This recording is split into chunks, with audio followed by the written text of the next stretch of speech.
Dear students, welcome to my YouTube channel. आज हम injuries to joints, dislocation and sprain जो है वो डिटेल में डिस्कस करेंगे। आज का ये वीडियो लेक्चर भी बहुत ही इंपॉर्टेंट है, इसलिए इस वीडियो को आखिर तक ज़रूर देख लें और इससे रिलेटेड जो भी क्वेश्चन हो आप कमेंट सेक्शन में ज़रूर पूछ सकते हैं। Let us start.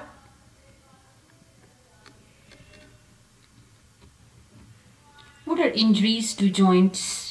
कोई भी सडन जो इम्पैक्ट या टॉर्शन जो है वो जॉइंट के साइड पे आ जाता है, तो उसकी वजह से ये डिवस्टेटिंग कॉज हो सकता है, जिससे जॉइंट जो है वो या फिर डिसलोकेट हो सकता है, अपनी जगह से हिल सकता है, या फिर स्प्रेन हो सकता है, जिसमें लिगामेंट को इंजरी आ जाती है, जिसको हम स्प्रेन कहते हैं। अब जो डिसलोकेशन ऑफ जॉइंट्स क्या है कि अगर कोई भी जॉइंट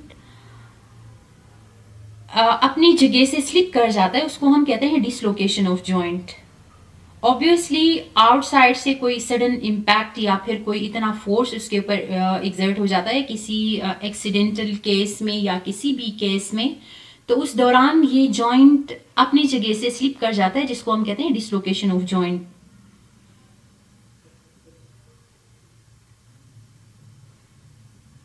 अब उसके दौरान होता क्या है कि अब सिवियर जो डिसलोकेशंस होती है उसके दौरान मसल्स की टीयरिंग हो सकती है, लिगामेंट्स टीयर हो सकते हैं, या फिर टेंडन्स की टीयरिंग पॉसिबल है।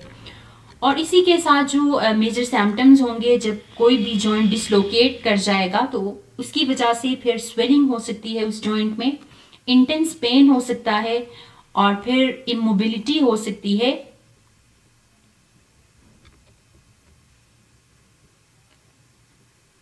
और कुछ केसेस में ये भी हो सकता है कि डिसलोकेशन में भी कॉज्ड बाय डिजीज और डिफेक्टिव लिगामेंट, कोई डिजीज की वजह से भी ये डिसलोकेशन कॉज हो सकता है, या फिर लिगामेंट के अंदर कोई प्रॉब्लम आ जाता है, तो उस वजह से भी ये कॉज हो सकता है।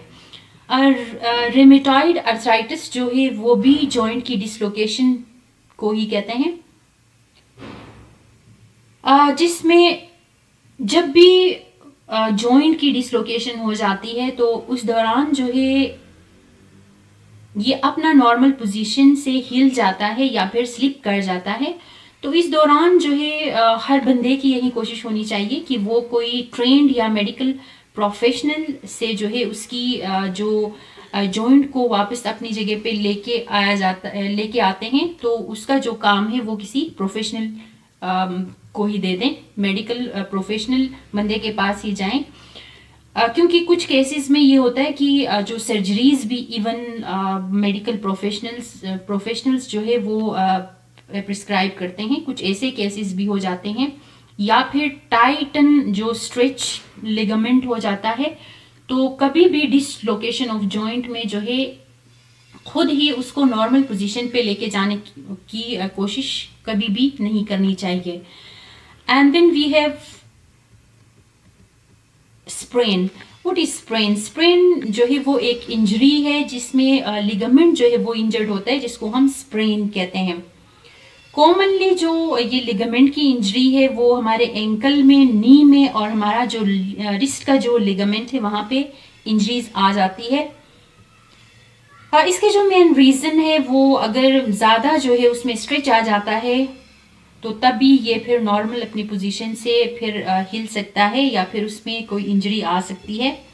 और मोस्टली जो स्प्रेन्स हैं वो रेस्ट करने से जो है ये नॉर्मल हो सकते हैं।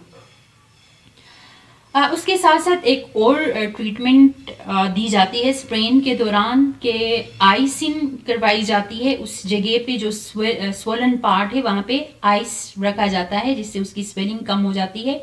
या फिर कोई फिजिकल थेरेपी करवाई जाती है, या फिर इसमें ड्रेसिंग वगैरह करवाई जाती है, बैंडेजेस लगवाए जाते हैं, या फिर एक राप्स वहाँ पे उससे राप किया जाता है, जिसकी वजह से उस स्प्रेन को एक तरह से सपोर्ट मिल जाता है।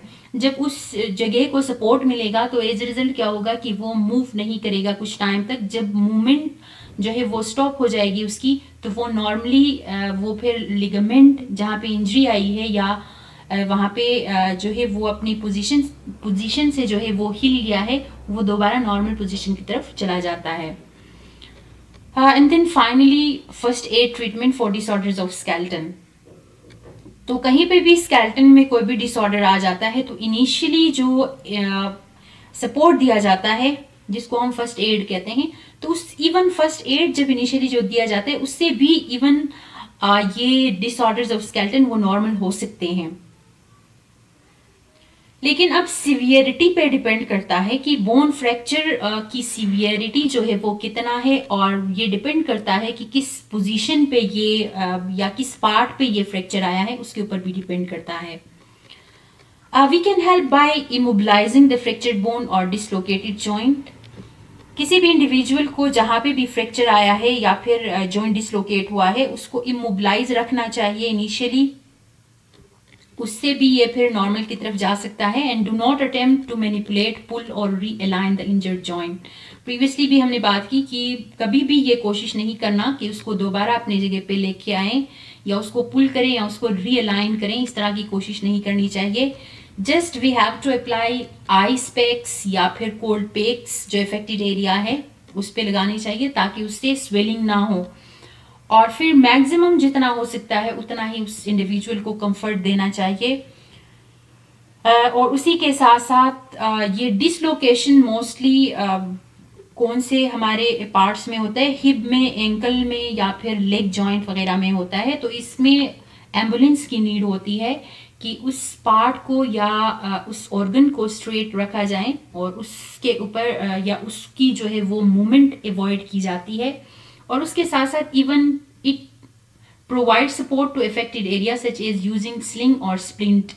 और आपने अक्सर देखा होगा कि लकड़ी का जो एक स्ट्रेट पीस होता है, एक लकड़ी का टुकड़ा उस पार्ट के साथ जहाँ पे फ्रैक्चर आया है या जहाँ पे जॉइंट डिसलोकेट हुआ है उसके साथ लगा के जो है वो बांधा जाता है, जिसकी वजह से उसको एक तरह से सपोर्ट मिल जाती है और मोबिलाइजेशन जो है वो अवॉइड हो जाती है।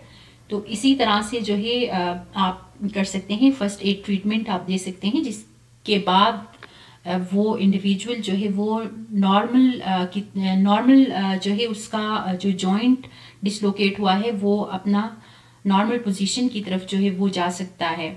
Thank you so much for watching my video.